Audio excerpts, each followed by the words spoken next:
You're a textbook example of what happens when mediocrity gets comfortable. That is what Dr. Caldwell said 47 minutes before a 3-star Navy SEAL general walked through his hospital doors and destroyed everything he'd built.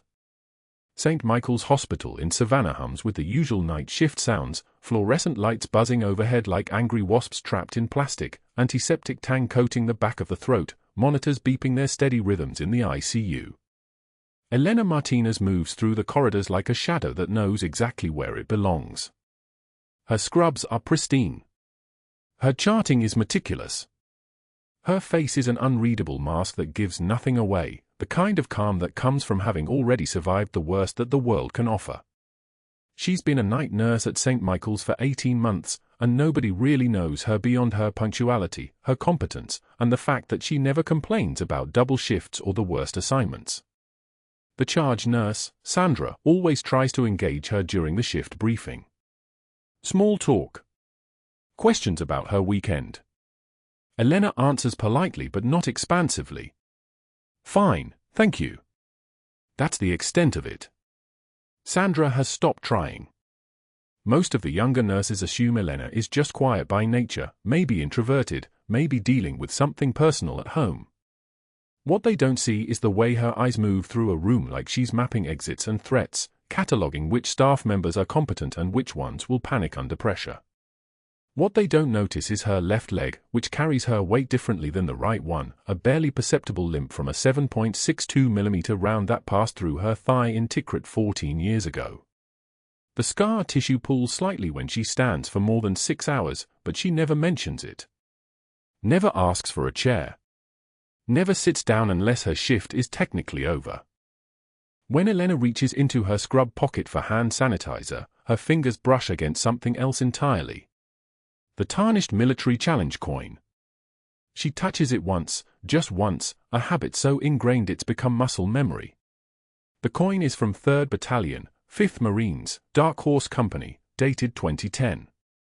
The metal is dull from 14 years of being carried in pockets, pressed against skin, touched at 3 a.m. when insomnia pulls her out of bed and into the kitchen. The inscription reads, from Master Chief Petty Officer Martinez. Tikrit. They didn't break us. She knows every word. Every raised edge. Every micro scratch on the face that depicts an anchor crossed with a trident. She presses it once more and releases it, letting her hand fall away. The moment passes. The mask returns. Elena is just a night nurse again, checking medication times and ensuring fours aren't infiltrated, her mind exactly where it should be on the patients, not on buried pasts that were supposed to stay buried. The charge nurse mentions that Dr. Caldwell is coming through for late rounds. His rounds always happen at 11 p.m., after the day's shift has gone home and there's only the night skeleton crew left to witness whatever mood he's in. The ICU staff exchanges looks. The respiratory therapist actually sighs. Everyone knows what's coming. Dr. Caldwell likes an audience for his demonstrations of surgical superiority, and he always finds someone to use as the teaching example. Last week it was the resident from India whose accent he mocked openly. The week before that, it was a phlebotomist who'd missed a blood draw and spent for minutes being told about her incompetence in front of 7 people. Elena's jaw tightens, just slightly, a single muscle contraction that lasts maybe half a second. If someone were watching, they might see it. But nobody is watching. The mask returns before anyone could notice it was ever gone. The ICU corner bay, room for 12, currently holds a patient who was brought in by federal transport 3 days ago. A Navy SEAL general with 4 entry wounds and 1 exit wound, stabilized by combat medics in the field, rushed through emergency surgery within 40 minutes of arrival. His name is on the intake sheet, but Elena already knows it from the moment she read his chart. Captain James Mitchell, 3-star admiral rank, 62 years old, decorated extensively, medical clearance marked as provisional pending investigation. The chart says his wounds are related to personal security incident under federal review. Translation: something happened that the federal government doesn't want publicly documented. Elena doesn't ask questions about federal cases. She knows better. She simply reads what's written, notes what isn't written, and does her job with the same precision she's brought to every shift for 18 months. She checks his vitals at 10:44 p.m., just before rounds. His blood pressure is recovering. Oxygen saturation is steady at 94%. Heart rate is elevated but stable, hovering around 88 beats per minute, which is appropriate for someone 3 days post-surgery with multiple gunshot wounds. His left arm lies outside the blanket, and that's when Elena pauses. Her eyes move to the tattoo on his forearm. The letters are faded but legible, rendered in a style that suggests this ink was applied more than a decade ago. Elena Martinez in military script, the kind of thing a man gets when he's remembering someone who saved his life and wants to carry that debt on his skin forever. Elena's hands continue their work without hesitation. For line check. Dressing assessment. Medication administration from the pump. The trembling isn't happening. Not here. Not in front of anyone. The trembling was never an option, not since she was 19 years old and lying in mud near Tikrit with a bullet hole in her leg and 2 wounded Marines who needed her more than she needed to fall apart. She adjusts his forebag with steady fingers, and her eyes meet his face for exactly 1 second. His eyes are closed. He's still on the sedation protocol. The machines are breathing for him at a rate of 12 breaths per minute, the ventilator whooshing its mechanical rhythm like a metronome keeping time over his recovery. Elena leaves the room quietly and returns to her charting station. But that wasn't the worst part of what was about to happen. Dr. Caldwell arrives at 11:03 p.m., 17 minutes later than usual. He's in a dark mood, Elena can tell from the way he strides into the unit, his white coat practically billowing behind him like a cape, his expression the kind of aggressive confidence that only comes from never once being told no by anyone who mattered. He's holding a chart. Elena's chart, specifically. Her patient load for the evening shift, which includes room for 12, the SEAL General. Caldwell moves through the ICU with the charge nurse trailing behind him, and he stops at each station for what he calls teaching rounds, but what everyone else calls public humiliation hour. Let's look at the charting quality tonight, Caldwell announces to the assembled residents and medical students, his voice pitched to carry across the entire ICU. 7 people are watching. Elena knows this because she counted without looking up from her medication reconciliation. She doesn't look up now either. She continues typing. Continues working.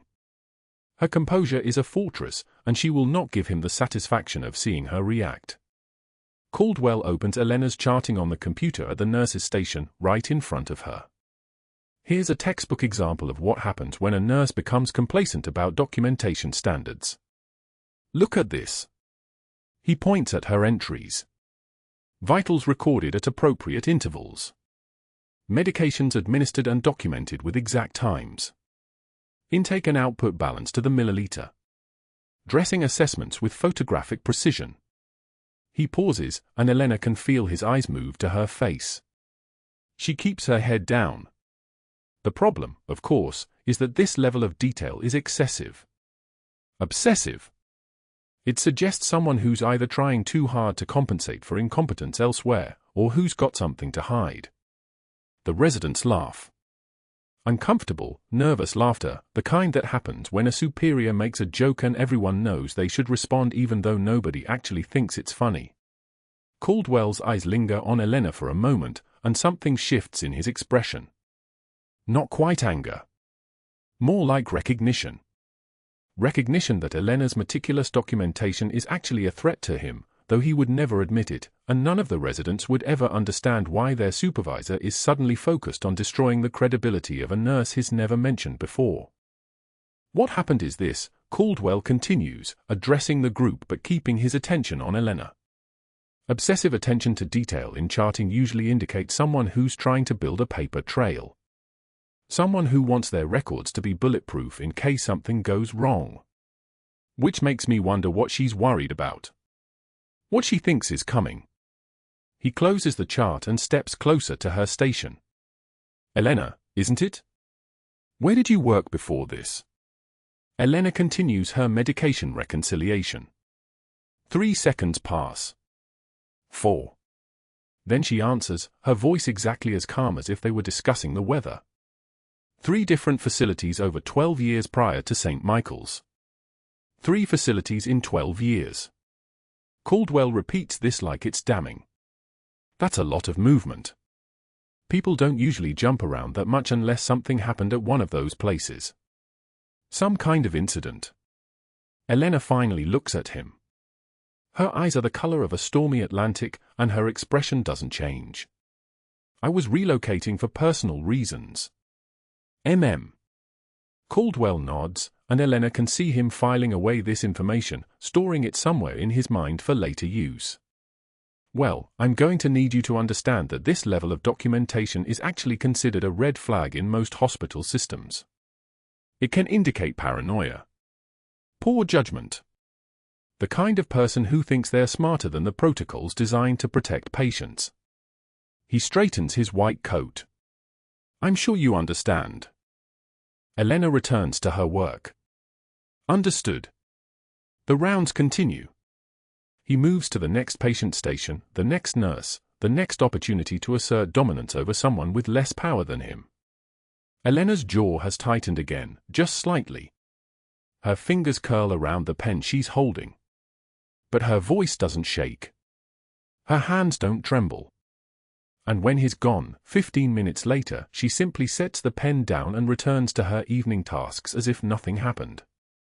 What Caldwell doesn't know is that Elena's meticulous charting has already started catching discrepancies in the hospital's surgical supply orders.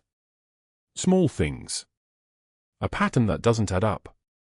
Equipment requested for procedures that Elena was present for, equipment that was never actually used.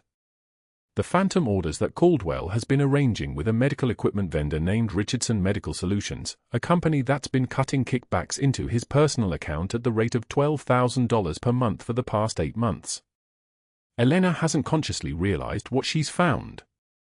Her mind has just been methodically documenting everything, the way a Master Chief Petty Officer documents everything, with precision, with attention, with the kind of detail that military personnel are trained to bring to their work.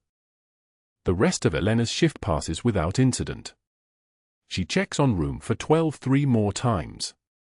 The SEAL General remains sedated. His vitals remain stable. The monitors continue their steady beeping, and Elena continues her work, her hands moving with the terrifying fluid precision of someone who has done this 1,000 times before. At 6:41 a.m., when her shift ends, she clocks out, changes back into her regular clothes, and walks to her car in the parking lot. The challenge coin stays in her pocket, pressed against her ribs, a weight that reminds her of who she really is and why she can never afford to be angry. Anger would require admitting that she's been wronged. And admitting wrongness would require being something other than the quiet nurse with the meticulous charting and the unreadable face. She drives home through the Savannah morning traffic.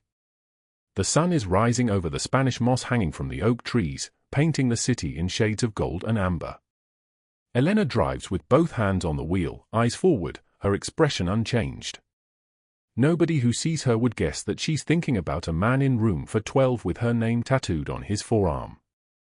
Nobody would guess that the quiet nurse who checked his vitals 3 times last night was actually the person he was remembering when he got that ink applied 14 years ago, somewhere in the chaos of Tikrit when the world was different and she was someone else entirely.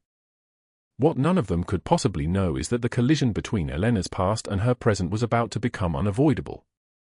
Dr. Caldwell arrived at the nurse's station at 06:45, his white coat crisp as fresh bandages, for residents trailing behind him like ducklings following their mother into dangerous water. He stopped directly at Elena's desk where she sat completing medication documentation, her pen moving in steady, precise strokes across the chart. "Gather around, everyone," he announced, his voice pitched loud enough for the entire ICU to hear, for the respiratory therapists restocking supplies in the corner, for the phlebotomist drawing labs 3 beds down. "I want to show you something instructive about protocol compliance." He picked up Elena's chart, holding it between 2 fingers like it was contaminated.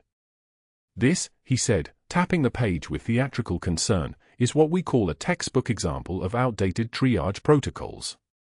Nurse Martinez here still assesses patients like it's 2005. She hasn't updated her methodology in what, 8 years, Elena? Tell the residents, did you miss the updates we sent out, or do you just prefer living in the past?" Elena continued writing. Her pen didn't hesitate. Her hand didn't tremble. But her jaw clenched once, so faint that only someone trained to read micro-expressions would have caught it. The tightening lasted maybe half a second, then her face returned to stone. The residents shifted their weight, exchanged glances, looked everywhere except at her. Their eyes were the eyes of people who had just watched a predator feed and didn't want to become the next meal. Nothing to say. Caldwell smiled wider, tasting blood in the water. Typical. Competence speaks for itself, I suppose.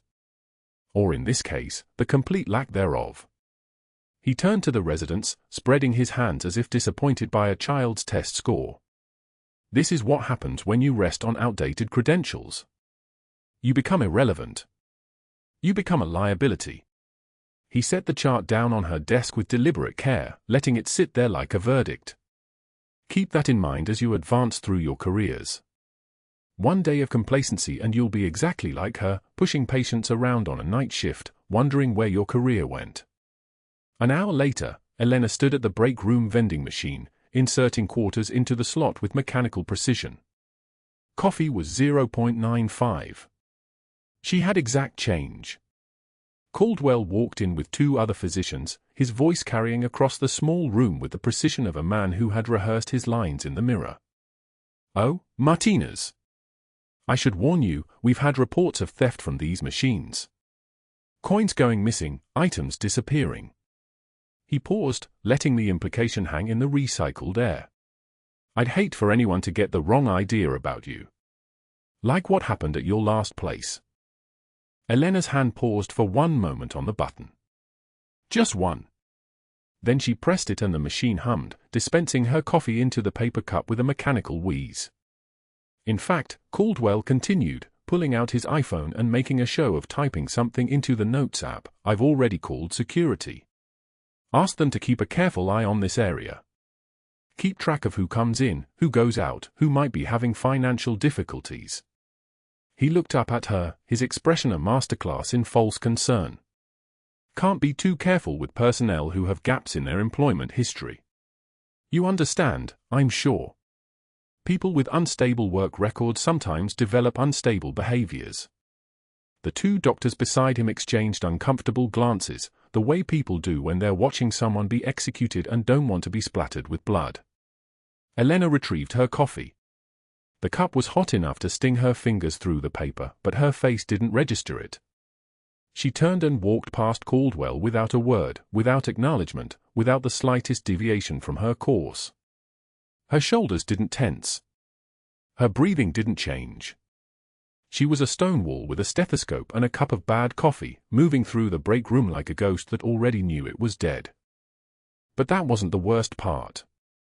During morning handoff, Caldwell intercepted her in the hallway outside the ICU where a medical student and two nurses were within perfect earshot. He placed himself directly in her path, forcing her to stop. "Martinez, a word," he said, his voice dropping to the register he used when he wanted to sound serious rather than cruel. "I've been reviewing your performance metrics. They're concerning. Your assessment times are slower than baseline. Your charting is verbose. You're making this unit look bad, frankly.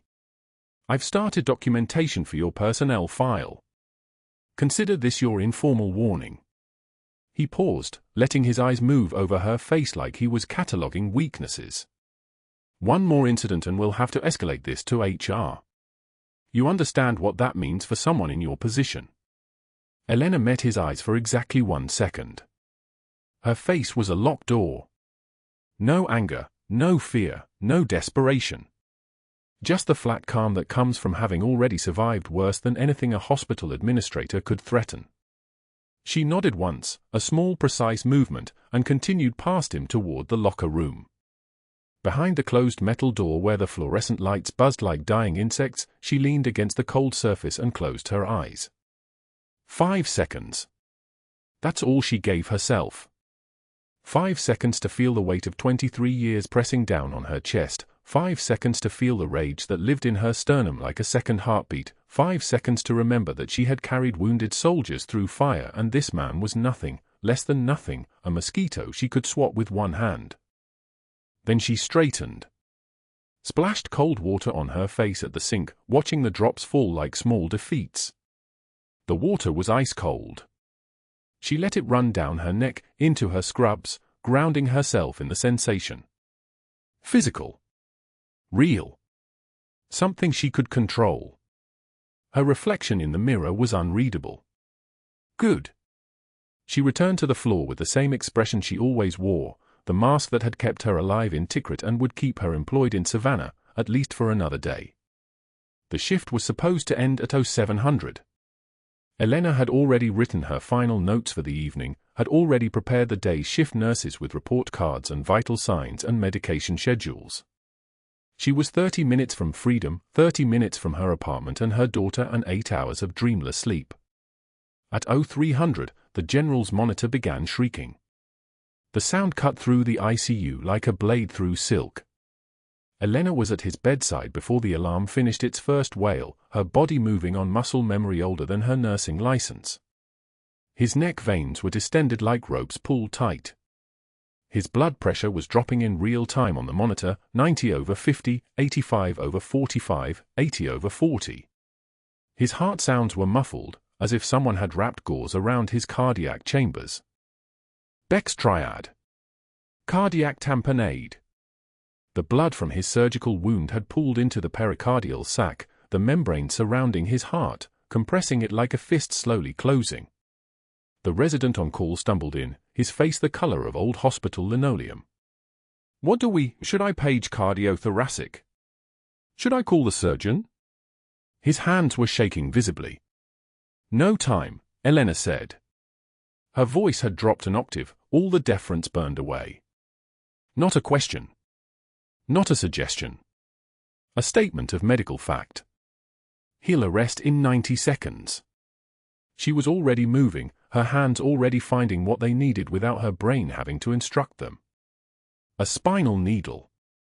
Antiseptic.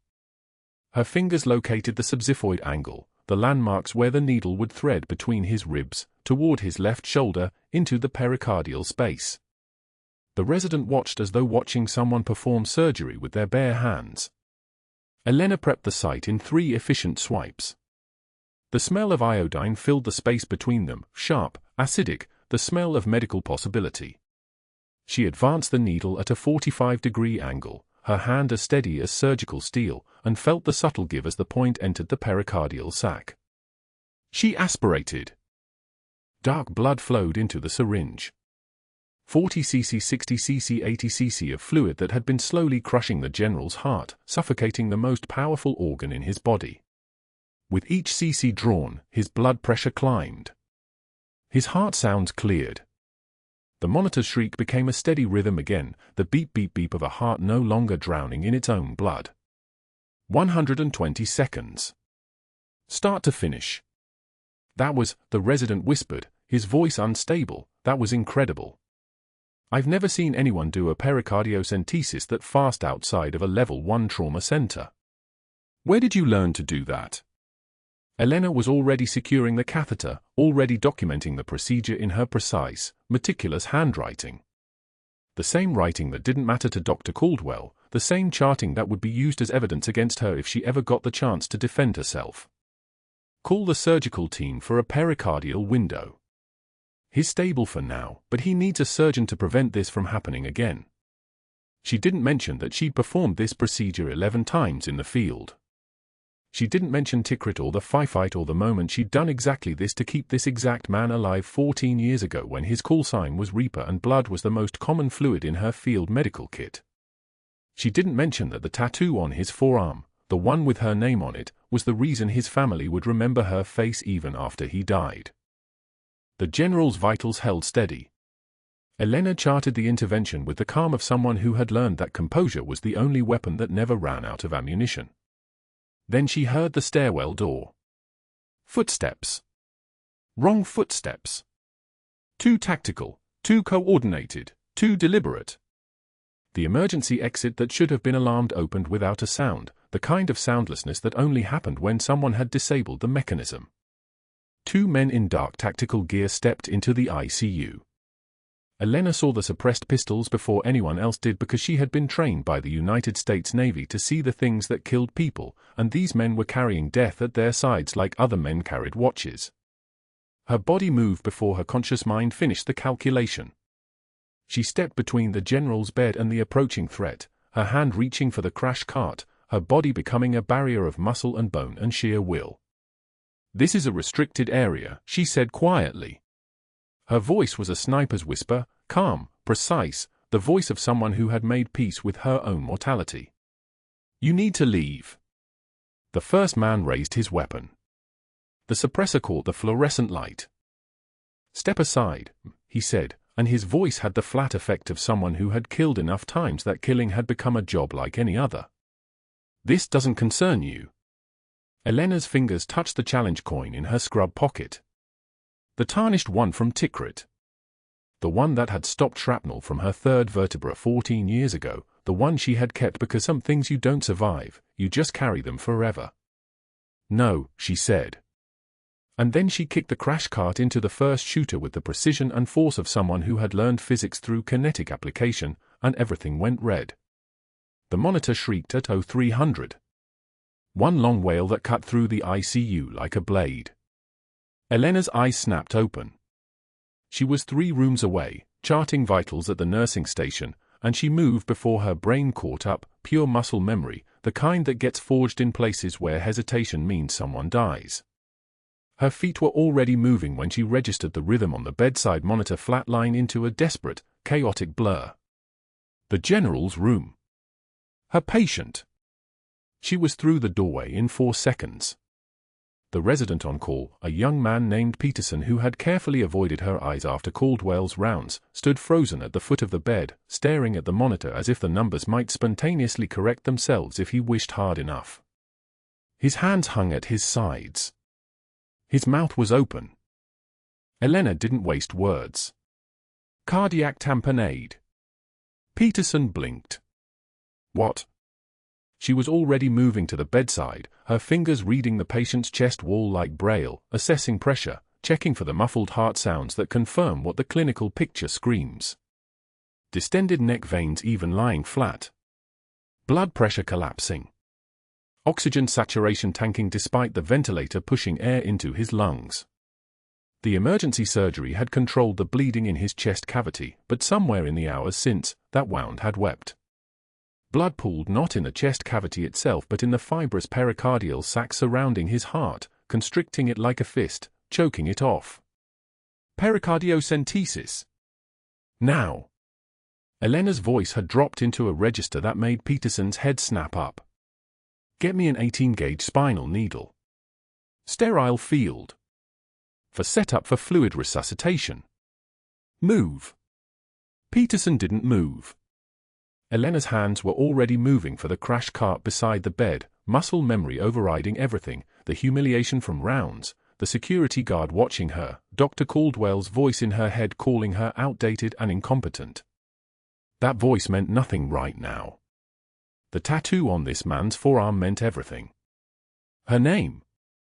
Inked in blue-black over his pulse point, commemorating a night in Tikrit when she'd carried him through enemy territory with a collapsed lung, his blood soaking through her gear, her hands the only reason he breathed at all. He didn't know she was here.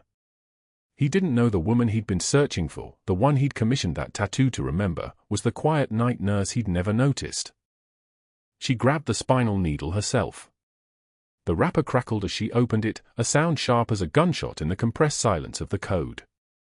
She prepped the site with antiseptic, the 5th intercostal space, mid-clavicular line, and her hands were steady as a surgical laser as she angled the needle downward toward his heart, searching for the fluid that was suffocating him. Peterson finally moved. "You can't, that's not protocol." The needle slid in. Elena's tactile sense felt it the way a master safecracker feels the tumblers drop. The resistance, then the sudden give as the needle pierced through the pericardial membrane. She angled the syringe and pulled back on the plunger. Dark blood came back immediately. Too much blood. The kind of bleeding that stops hearts. Get that for running. Push fluids. Elena was already drawing, 40 milliliters in the first pull, the fluid pouring out of the sac as if someone had opened a valve. The monitor began to shift almost immediately. The chaotic rhythm started to organize. The oxygen saturation climbed, 70, 75, 82. The blood pressure ticked upward. Peterson had finally found his hands. He was moving now, fumbling with foot tubing, his face pale as he realized what Elena had just done. What she was doing. The fluid kept coming, another 30 milliliters, then 40 more. Each draw relieved the pressure crushing the general's heart, letting it expand, letting it beat, letting him live. By the time Elena withdrew the needle 43 seconds after she'd inserted it, the monitor showed something approaching normal rhythm. The alarm that had shrieked like a wounded animal fell silent. The ventilator's whoosh took over, mechanical, steady, almost peaceful in comparison. Elena set the syringe down with the precision of someone placing a live grenade. Her hands were covered in blood. The general's blood. Pooling on her gloved palms like an accusation, like a memory, like proof of something that was supposed to stay buried. She looked at Peterson. His hands were shaking. His eyes were wide, caught between gratitude and horror at what he'd just witnessed, a quiet night nurse moving with the tactical discipline and medical knowledge of someone who had never actually been just a nurse at all. "Call Dr. Caldwell," Elena said flatly. "Tell him the tamponade is evacuated. Vitals are stable. The patient needs close monitoring and likely a follow-up imaging study, but he's not dying anymore." Peterson nodded slowly. How did you?" "Muscle memory," Elena said. She was already removing her gloves, moving toward the door. "I've done this before. A long time ago. In a place I'm not supposed to talk about, for people I'm not supposed to remember." She didn't wait for his response. She turned and walked back to the nursing station, her heart still hammering in her ribs, her mind cataloging every second of what had just happened. The clinical progression had been textbook: blood in the pericardium compressing the heart, causing cardiovascular collapse, requiring emergency drainage to prevent cardiac arrest. She'd executed it flawlessly. The way she'd executed everything in Tikrit. The way she'd been trained to execute under conditions far worse than a hospital ICU. The way she was trained to be invisible afterward. But that wasn't the worst part. The worst part was that as Elena sat back down at the nursing station, her fingers pressed against the challenge coin in her scrub pocket, the tarnished metal from Tikrit, the one she touched when the weight of hiding got too heavy, she heard footsteps. Not from the general's room. From the stairwell. Boots on tile. 1, 2, 3, 4. Not a patient, not a nurse, not hospital staff. The footsteps moved with purpose. They moved with precision. They moved like people who knew exactly where they were going. Elena's free hand was already on the phone when the stairwell door burst open. Two men in tactical gear, body armor under dark jackets, suppressed weapons worn like appendages, no hospital credentials, no pretense of belonging. They moved past the main ICU entrance with the fluid precision of apex predators, heading straight for the general's room where his monitor had just stabilized, where he lay vulnerable and sedated and unknowing. Elena's brain processed the tactical picture in half a second: contractors, not law enforcement. Suppressed weapons, which meant discretion. Military bearing, which meant they'd killed before and would kill again without hesitation. They were here to finish what someone had started. They were here to silence a Navy SEAL general before he could testify about whatever operation had been scrubbed from all official records, whatever black mission had made Elena Martinez disappear into a civilian life 16 years ago. She was moving before the conscious decision even registered.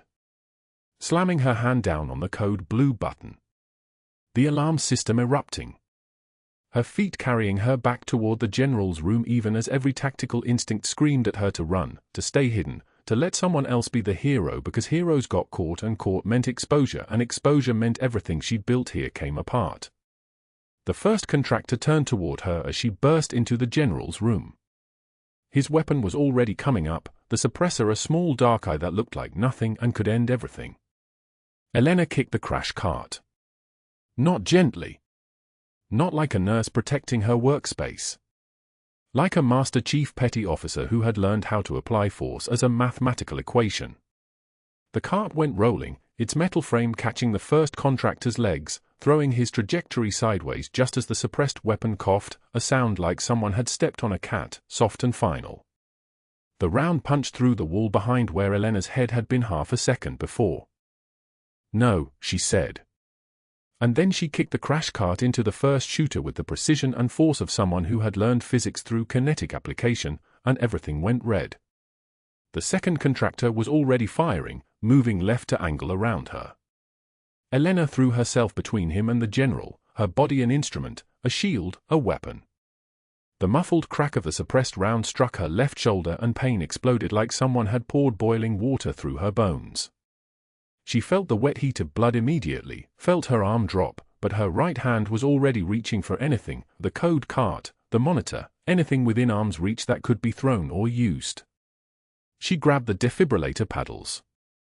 The second bullet punched through her right side, just below the ribs, and the pain was different this time, deeper, sharper, a violation of something that mattered. Her vision narrowed. Her lungs seized. But her body kept moving, kept covering, kept protecting the general who was stirring now, eyes fluttering open to consciousness at the worst possible moment. "Stay down," Elena gasped.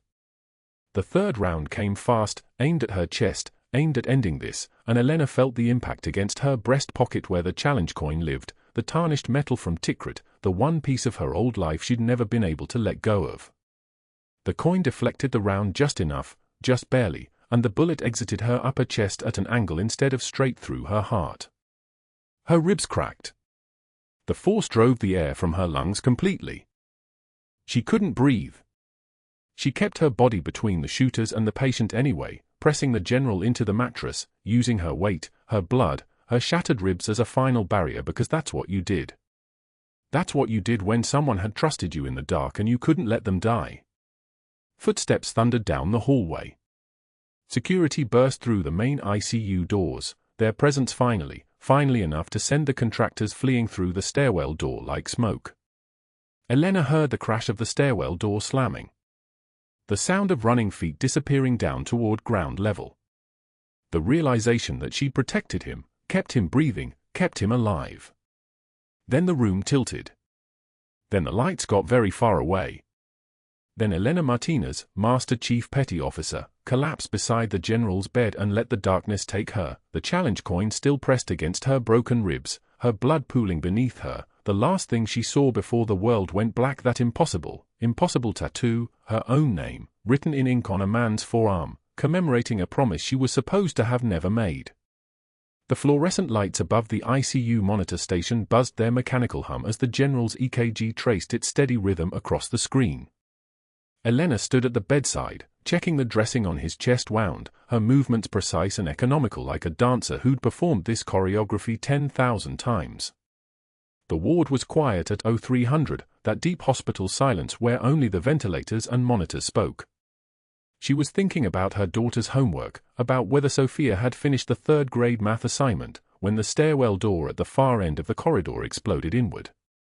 Two figures in black tactical gear moved with the fluid precision of apex predators, suppressors threaded onto their rifle barrels, body armor that screamed professional contractors rather than hospital security. Elena's brain catalogued the details in half seconds: 416 Hong Kong dollars rifles with EOTech optics, plate carriers with ceramic SAPI inserts, comms headsets, the tactical stance of men trained to breach and control. Not standard military. Not police. Contractors. Private. Deniable. The kind of people who didn't exist and left no bodies because they'd been paid to make sure there were none left behind. The first contractor raised his rifle toward the general's bed. Elena moved. She didn't think. Thinking was slow. Muscle memory was instant. Muscle memory was the only thing that survived when the bullets started flying. She stepped sideways into the trajectory between patient and muzzle, positioning her body as a human shield, her hands already moving toward the crash cart beside the bed. The contractors saw the movement and adjusted their aim toward the closer target, the nurse. The one in the way. The first shot sounded like a suppressed cough, a pneumatic whisper rather than a gunshot, and Elena felt the round punch through her right shoulder, spinning her slightly but not back. She'd trained for this. Pain was information. Pain was data. The second round caught her left shoulder as she drove forward, using her legs to push the crash cart toward the nearer contractor, a 200-pound battering ram of medical equipment and momentum. The cart connected with his ribs and drove him backward into the corridor wall, his rifle coming up, but her body was already there, filling the space, giving him no angle, no clear shot at the general. The third round came from the second contractor and Elena felt it slice through her left side just below her ribs, hot and wrong and deep, a violation she'd felt before in Tikrit, but not like this, not here, not in a place that was supposed to be safe. Her breath hitched. Her vision narrowed. But she stayed standing between them. She always stayed standing. The security officers who'd been dozing in the station 15 feet down the corridor finally registered what was happening and came running, training and instinct overriding shock. The contractors saw the uniforms and made their tactical calculation: no time for a surgical precision kill now, mission profile compromised, exfil priority. They turned and ran back toward the stairwell, the second one covering with suppressing fire that punched holes in the general's room wall and sent a monitor crashing to the ground. Elena sank to her knees beside the general's bed, her right arm hanging useless, her left side on fire, her scrub top darkening with blood that looked black under the fluorescent lights. The security officers rushed past her toward the stairwell, their voices speaking into radios. She looked at the general, still unconscious, the tattoo on his shoulder blade, a woman's name in military Gothic, facing away from her. Always away. Always in shadow. In his office on the third floor, Dr. Caldwell watched the security feed footage freeze and replay, watching the nurse take rounds meant for the general, watching her shield a patient with her body like that was her job, like that was something any nurse would do. He saw his plan unraveling in real time. The general wasn't dead. The loose end was still breathing. And now there were contractors in his hospital, on his security footage, proof of something he couldn't control. He picked up his phone. The hospital board chairman answered on the third ring. It was 0315 in the morning, but Caldwell had his personal number and Caldwell never called except for institutional emergencies. "I need to report a critical security incident," Caldwell said, his voice calm and professional, every word crafted like a surgical cut. "The shooting tonight. Our night nurse Elena Martinez. She's the reason the contractors were able to breach the ICU. Gang affiliations. Undisclosed prior incidents. I have documentation of her provoking security confrontations. She should have been terminated weeks ago, but HR dropped the ball." "That's the nurse who just took bullets for the patient?" the chairman asked. "That's the nurse who got shot because she created the security environment that attracted violence," Caldwell replied smoothly. "I was documenting her performance failures before this incident. She has connections to organized crime. The contractors came for her. The general was collateral." The lie was beautiful in its simplicity. One phone call to trigger the investigation machinery, to activate the liability protocols, to turn a shooting victim into a security threat. By 0430, Caldwell had called the hospital's risk management consultant. By 0500, he'd sent fabricated documentation to HR, performance reviews he'd doctored, prior incidents he'd invented, a pattern of instability and dangerous behavior that didn't exist but now existed in writing. By 0700, Elena was sitting in the hospital administrator's office, bleeding through the bandages the ER doctor had wrapped on her, her body already stiffening with pain that the medication they'd given her couldn't touch because she'd refused to take it. She needed to think. She needed to understand how this had happened. "Ms. Martinez," the administrator said, not making eye contact, "we've made the difficult decision to terminate your employment effective immediately. Your badge is confiscated. You'll be escorted from the premises." The security incident in the ICU, combined with evidence of undisclosed gang affiliations and prior violent incidents, represents a liability that St. Michael's cannot tolerate. "That's not accurate," Elena said, her voice steady despite the fire spreading across her ribs with every breath. "I saved that patient's life. You provoked a security situation that endangered everyone in this hospital, the administrator replied, reading from a script Caldwell had written. Our lawyers have advised that your continued employment presents litigation risk. You're being terminated for cause. There will be no severance, no reference, no unemployment eligibility. Security is waiting to escort you out. Elena walked out of St. Michael's Hospital at 0815 on a Tuesday morning with one arm hanging useless at her side and blood seeping through bandages she'd wrapped herself in the bathroom while security watched from the hallway. The pain medication they'd offered sat untouched in her pocket. She needed clarity, needed to think through what had happened, whether her cover was blown, whether the classified Tikrit operation was finally surfacing after 8 years of burial. She drove home to Savannah's east side with her right hand on the steering wheel and her left arm pressed against her ribs, applying pressure to keep the bleeding from getting worse. The drive took 22 minutes. Every red light felt like an interrogation. Every glance in the mirror showed a woman who'd been marked, identified, exposed. Sophia was doing homework at the kitchen table when Elena came through the door. Her 8-year-old daughter looked up from her third-grade math worksheet and froze.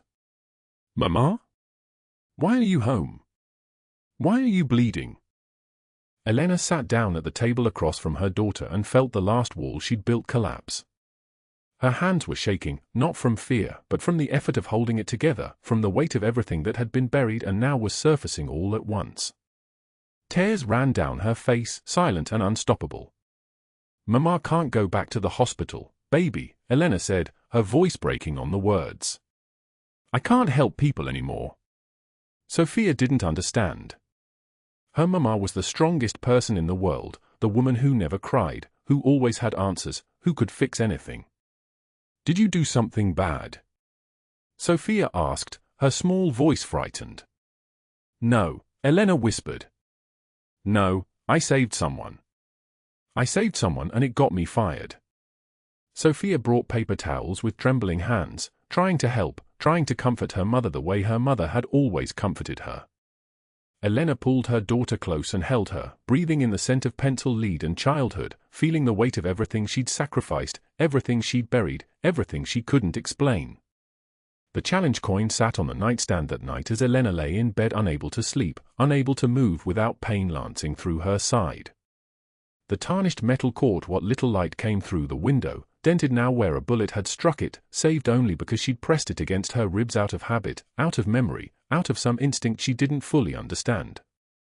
Sophia slept beside her, refusing to leave, her small hand resting on her mother's shoulder. In his office at St. Michael's, Dr. Caldwell poured himself a bourbon at 0945 and raised the glass to the framed diploma on his wall. The problem was solved. The Martinez woman was gone before month-end audit, before she could notice the phantom surgical supply orders, before she could ask questions about the $847,000 in unauthorized equipment purchases that somehow benefited a vendor he'd never officially met but whose representatives deposited cash into his account at a private bank in Ponte Vedra. His network had performed perfectly. One phone call had activated the machinery of institutional protection. By tomorrow she'd be unhireable at any hospital in Georgia. His phone rang. The medical equipment vendor, calling to confirm next month's payment schedule. Everything was back under control. 36 hours later, the television in St. Michael's lobby flickered with breaking news, and everything Dr. Caldwell had built collapsed into rubble. The CNN bulletin flickered across the hospital lobby at 4:51 p.m. on a Thursday, 36 hours after Elena's termination had been finalized and filed away like she'd never existed. Breaking news, the crawl read in that urgent red font, and a photograph appeared, a Master Chief Petty Officer in dress blues, decorated shoulders heavy with metal, but the man's face was obscured by redacted sections. The caption confirmed what only a handful of people in the world knew: Pentagon confirms decorated SEAL presumed dead after 2015 Tikrit operation is alive. The hospital staff in the lobby froze, coffee cups suspended midway to lips, because those redacted photographs and classified designations meant someone major had been in their building.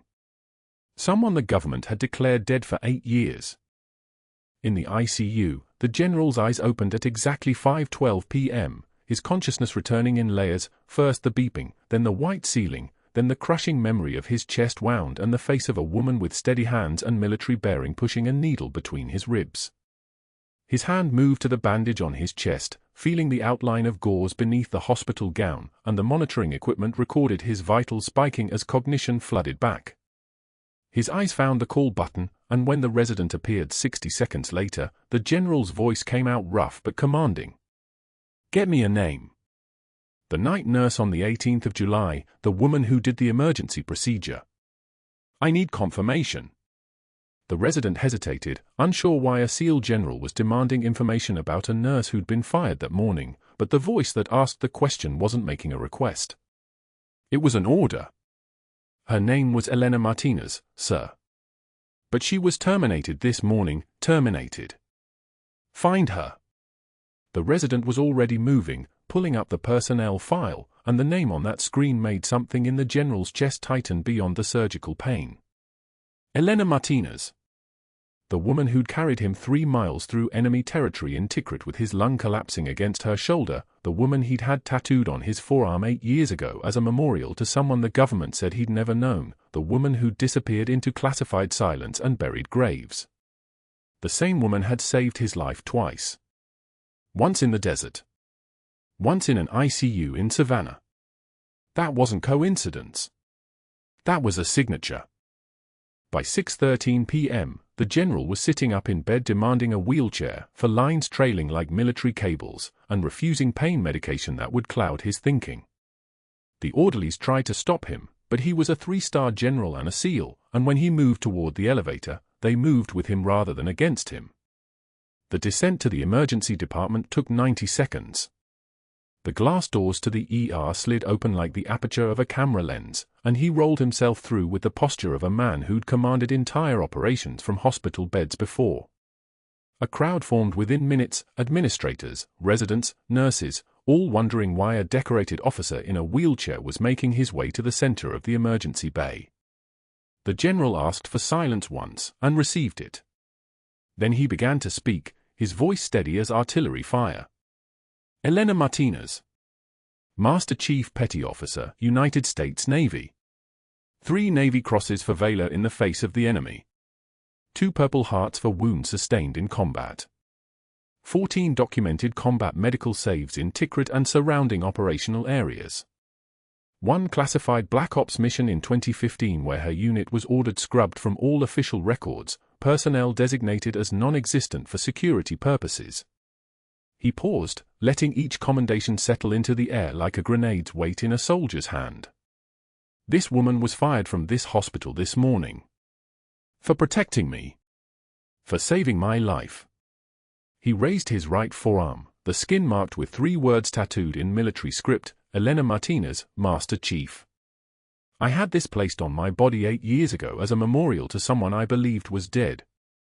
A phantom.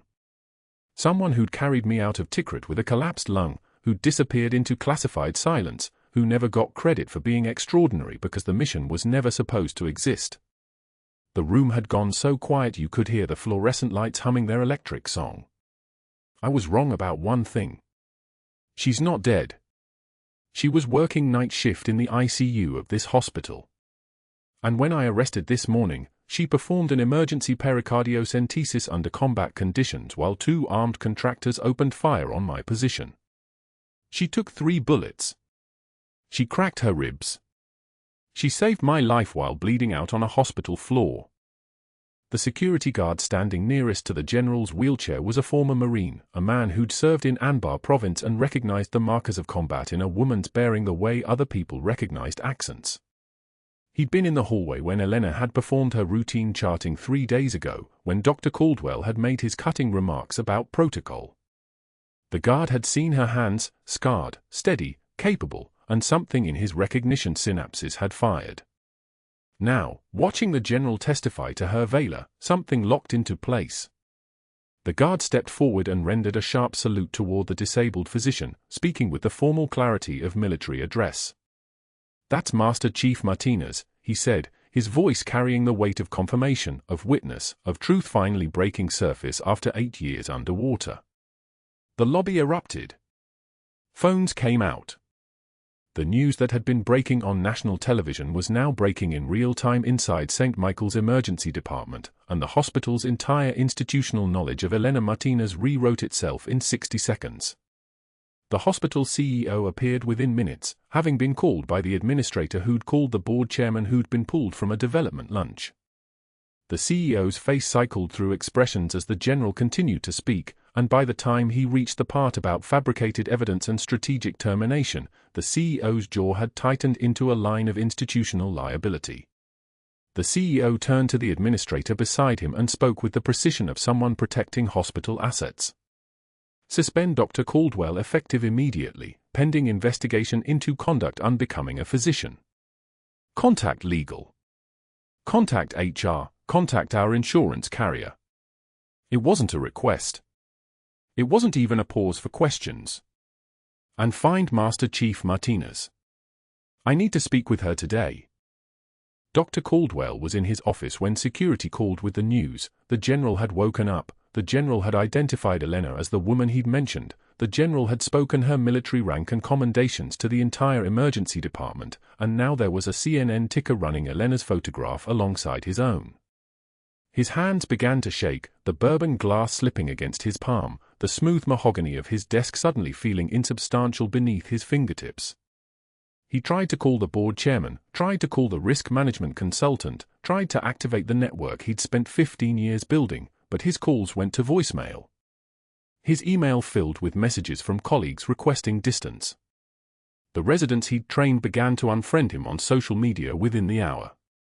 By 8:38 p.m., his credentials had been confiscated by HR, his parking badge revoked, his access cards deactivated. The meeting had lasted 7 minutes.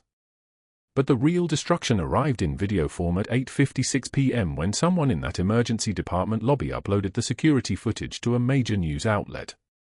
The footage showed everything: Caldwell fabricating evidence on his computer, Caldwell on the phone with the board chairman spinning the attack narrative, Caldwell in his office celebrating Elena's termination with bourbon, Caldwell typing the false references himself with the hospital's administrative credentials. By midnight, the video had been shared across every social platform. By morning, it was CNN's lead story. The headline assembled itself naturally: decorated war hero fired after taking bullets for patient. Doctor who terminated her had financial motive.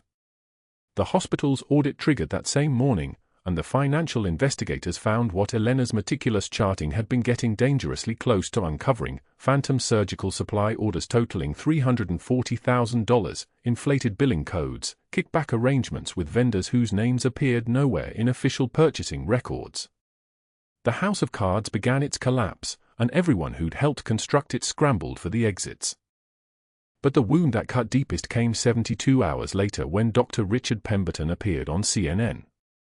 Pemberton was a legend, 40 years in emergency medicine, the man who'd trained 3 generations of physicians, the mentor whose recommendation could make careers and whose disavowal could end them.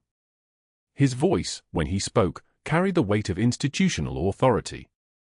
I've watched the security footage of Dr. Caldwell fabricating evidence against Master Chief Martinez, he said, his face grave as stone. I wrote the letters that got him into medical school.